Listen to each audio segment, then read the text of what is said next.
$787 billion. That's the sum attached to the American Recovery and Reinvestment Act of 2009, or as most of us know it, the stimulus package. $787 billion intended to counteract the most significant economic downturn since the Great Depression. But is the package working? How can we tell? And will we need another one? These are just a few of the questions almost 2,000 high school students tackled as they competed for their own economic stimulus in the form of $80,000 in scholarship prizes at the Moody's Mega Math Challenge. Not everybody knows what math is all about. They think it's just, calculus, writing down problems and stuff.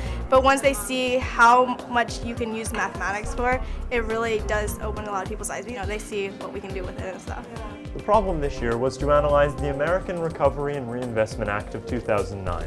The challenge is organized by the Society for Industrial and Applied Mathematics and funded by the Moody's Foundation. It's a unique contest because there are many contests that involve doing mathematical problems, but this is the only one that looks at a real-world problem and has teams working together to solve problems and to communicate their results.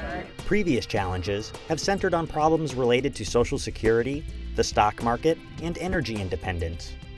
So our task was to analyze the American Recovery and Reinvestment Act. This was a hot issue this year, and most of us kind of expected to be a question like this.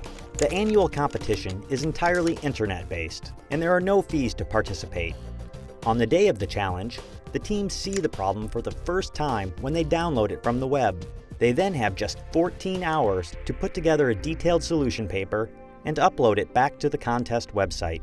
It's a paper that requires you to do intense research, use a lot of advanced math, economics, and statistics. That's way beyond the realm of anything you'll do for a normal homework assignment, and you still only have 14 hours. So the higher the R-squared value, or closer to 1, the more that our least square regression line can tell us about what will probably happen to the employment in an industry. There was no politics that needed to enter the situation. We just needed to look at the numbers to make smart decisions about what we were going to put into our report and how we were going to address the data. From the calculations that we'd made, $960 billion additional dollars is needed in order to bring unemployment rates down.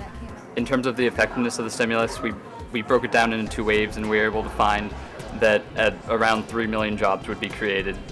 After all teams have submitted their papers, panels of professional mathematicians evaluate hundreds of entries, eventually selecting just 6 of the teams to present their papers at the competition finals in New York. When we found out we were coming to the finals, we were definitely very excited. We knew that there was way many more teams this year, so we were excited to be included in the top 6. Arriving here was kind of an exciting experience because we had prepared so long, but it was also nerve-wracking. And when we found out that we were going to be the first team presenting, I think that everyone's hearts kind of leapt a lot. We want to congratulate you. Your paper was evaluated as one of the top 6 of the 389 that were submitted. The first element we studied, highways and bridges, was provided $27.5 billion by the stimulus package. Now, as you can see from these charts, some areas were more effective on a job per dollar basis, as they make up a larger portion of the job creation than they do of the spending.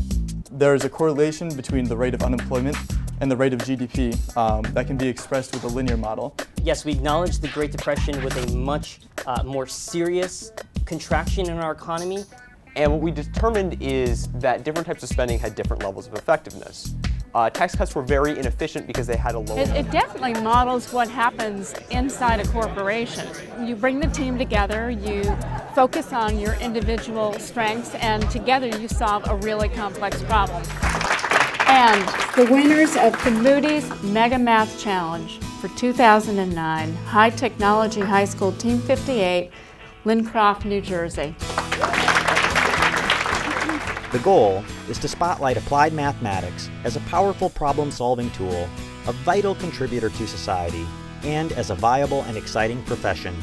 What I really love about this contest is, unlike any other contest, it requires you to apply your knowledge, and it really tested our ability. One thing that has taught me is how I can take something that I may not have thought was applicable to math and actually find a mathematical application for it. It was a fantastic experience that gave me a hands-on view of how economists, mathematicians, and other scientists work to answer some of our world's hardest problems, and how even as students with a minimal amount of knowledge, we can still attempt to take a stab at this.